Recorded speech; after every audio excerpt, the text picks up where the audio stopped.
I'm a historian. If you want us to go deep, we can go deep. It's close to me. Tell me.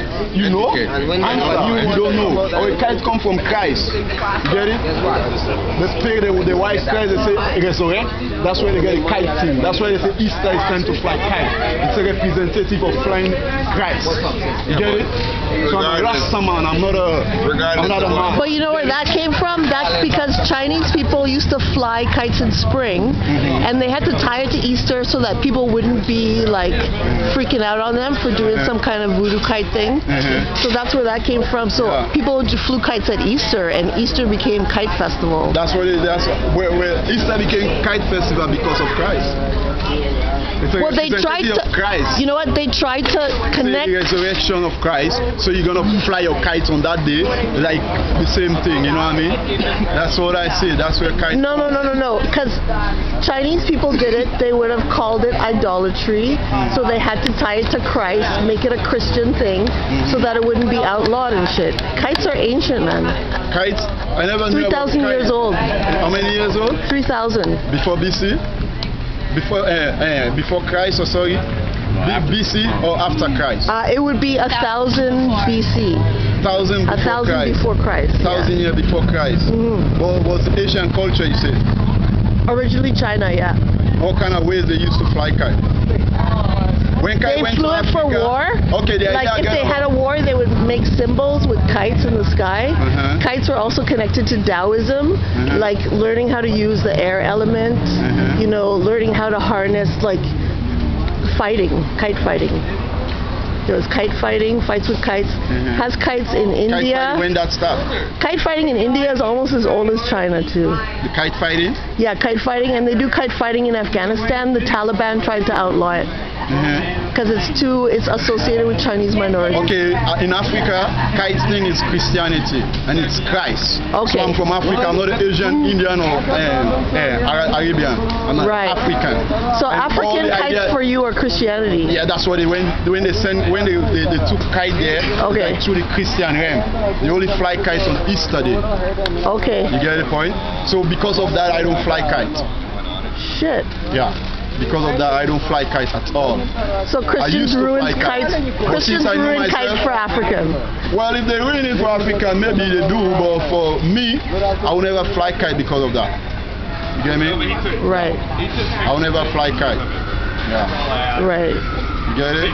Okay. Yeah. But seriously, you're giving her that view, and she's got like the Chinese view. It's kind of interesting. Yeah, and Caribbean view. Yeah, I have the Caribbean view. So. Well, you can go on with your Caribbean view. Like I said, I'm from Africa. You know what I mean? Yeah, for real. True, where I'm from. If you ask any African or any Sierra Leonean about kites or when they fly kite, they'll tell you it's Easter day. You get it? And I don't fly kite on that's the reason. You get it? Yeah. They relate it to Christ's resurrection. You know what I mean? Yeah. So that's the main thing. That's my point of kite thing. And kiting for me is like kid thing. I won't lie. Well, you know, if I go to Africa, you never see grown-up fly kites. I have a lot to do than flying kites. Kids fly kites. That's kids' thing. Kids don't have time to do. They make kites and fly kites. We have a lot to do. We have so many things to do, so many places to go instead of sitting and making kites. It has so much different culture attached to it. Like for you, it's Christianity, it's Christ's resurrection.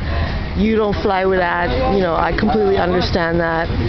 But yeah, I mean, it's one of the first aircraft that was ever used, and it involves really complex mathematics and engineering to make a kite.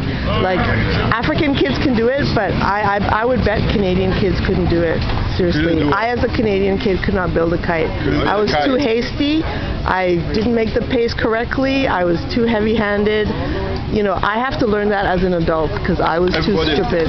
I was stupider than the average African kid, apparently. So maybe you didn't want to learn it. That's the only thing. Kite is not a hard thing to make. For me. Right, but some cultures say there's like kite crazy. Like once you learn to fly a kite, you'll never experience anything quite like that ever again. But I don't think so. I used to fly kite. I used to fly kite, leave it there and go till the next day the kite's still there and then come for it.